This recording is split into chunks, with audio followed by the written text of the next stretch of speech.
और क्या आश्वासन उन्होंने 2022 में आपको टिकट को लेकर दिया था जो पूरा नहीं किया? देखिए ऐसा है, हरीश रावत जी एक विधानसभा में मुझे लगता है कि 100 लोगों के कंधों पर हाथ रखते हैं, जो उनकी आदत है, जो उनका चरित्र और चाल है। तो उसी तरह उन्होंने उस भीमलाल को भी यूज करने की कोशिश की, जिस भीमलाल ने उनको राजनीतिक जीवन दान दिया। और मैंने कहा नहीं कि इन्होंने अपनी पद प्रतिष्ठा की लालसा में जो है 2022 में कांग्रेस को हराने का काम किया, कांग्रेस को गर्त में डालने का प्रयास किया। और मैं ये भी बहुत स्पष्ट कहना चाहता हूँ कि हरीश रावत ने भीमलाल आर्य के साथ जो अन्याय किया है, आज वो अन्याय हरीश रावत जी के सामने है। भीमलाल को हरीश रावत जी नहीं मिटा पाए। मेरा भविष्य है, ईश्वर की कृपा रही, जनता का आशीर्वाद रहा तो मेरा भविष्य है, लेकिन हरीश रावत जी का अब कोई भविष्य नहीं है। और स्पष्ट हो रहा है कि जिस आदमी का अपना भविष्य नहीं है, वो राज्य का भविष्य, हरीश रावत जी का अपना कोई भविष्य नहीं है। अब वो उत्तराखंड राज्य का भविष्य और यहाँ की जनता की भविष्य को भी देखना पसंद नहीं करते। और आए दिन अब धरना करने, कभी दिन मुझे कह रहे थे कि भीमलाल आर्य तू धरना कर रहा है, तू धरना मास्टर है। और मैं अब ये भी पूछना चाहता हूँ कि आप क्यों धरना कर रहे हैं? क्योंकि हरीश रावत जी को लगता है कि अब बुढ़ापे में उनका जो एक सहारा है वो केवल धरना रह गया है। अब उन्होंने जितना लोगों के साथ अन्याय किया है, विश्वासघात किया है प्रदेश की जनता के साथ भी, और भीमलाल आर्य जैसे समर्पित कार्यकर्ता के साथ कांग्रेस ने वो खामियाजा कांग्रेस भुगत रही है। ये है कि क्या आपको लगता है भाजपा में जाने की? देखिए, भाजपा में जाने का कोई प्रश्न नहीं है, लेकिन मुख्यमंत्री जी आदरणीय पुष्कर सिंह धामी जी नौजवान हैं और वो उत्तराखंड के हित के लिए, यहाँ के नौजवानों के हित के लिए, अभी ये तमाम घोटाले जो भर्तियों में उजागर हुए हैं, इस बात से स्पष्ट इंगित होता है कि वो उत्तराखंड के नौजवानों के साथ न्याय करने का उनका मन है, उत्तराखंड की जनता के साथ न्याय करने का उनका मन है। लेकिन भारतीय जनता पार्टी में भीमलाल आर्य का कोई जाने का कोई प्रश्न नहीं है। लेकिन मुख्यमंत्री आदरणीय पुष्कर सिंह धामी जी का जो कार्य स्टाइल, जो वर्क स्टाइल है, वो उत्तराखंड के हित के लिए, नौजवानों के हित के लिए। हरीश रावत जी भी इन दिनों खासी मशक्कत कर रहे हैं, धरना प्रदर्शन फिर से शुरू कर दिया है। क्या कुछ आपको लगता है कि कोई असर पड़ेगा जनता के बीच पार्टी को इसको लेकर?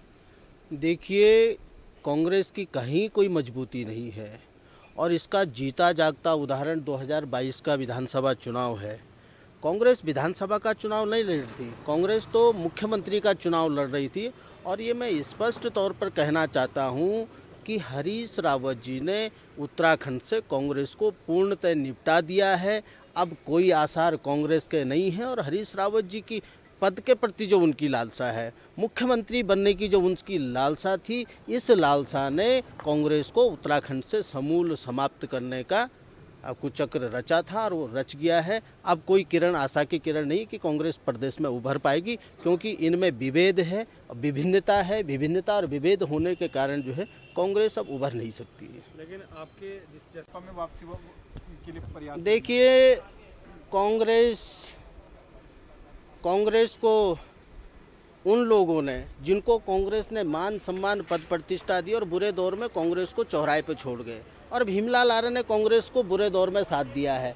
अब प्रश्न नहीं होता है कि भीमलाल आर्य कांग्रेस में जाएगा, कांग्रेस में रहेगा, इस बात का कोई प्रश्न ही नहीं उठता है। क्योंकि कांग्रेस के लिए मैंने अपना मान सम्मान, अपना भविष्य दांव पे लगाया था, और जो कृत्य हरीश रावत जी ने और कांग्रेस ने मेरे साथ किया, उसको ताउम्र भुलाया नहीं जा सकता है। मुख्यमंत्री जी बेहतर काम कर रहे हैं और देखिए, हरीश रावत जी ने भीमलाल के साथ ही नहीं, देश और उत्तराखंड के न जाने कितने लोगों के साथ ऐसा बर्ताव किया है, ऐसा आचरण किया है कि, और इसका उदाहरण मैं आपको बता दूं, जो हरीश रावत जी, जिस हरीश रावत जी को भीमलाल आर्य ने राजनीतिक जीवन दिया है, 2015-16 में जब कांग्रेस की सरकार गिरी थी, 16-17 में, तो उस समय हरीश रावत जी को अगर राजनीतिक रूप से किसी ने जीवन दान दिया है तो भीमलाल आर्य ने दिया है। और भीमलाल आर्य ने पद प्रतिष्ठा, अपना मान सम्मान, सब कुछ कांग्रेस के लिए और हरीश रावत के लिए गंवाया था।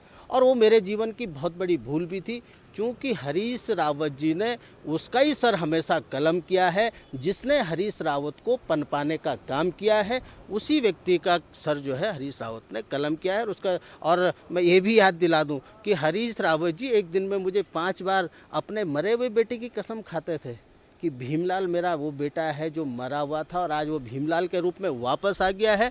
और उस व्यक्ति ने भीमलाल के साथ नहीं, अपने मरे हुए बेटे की आत्मा को भी कचोरा है।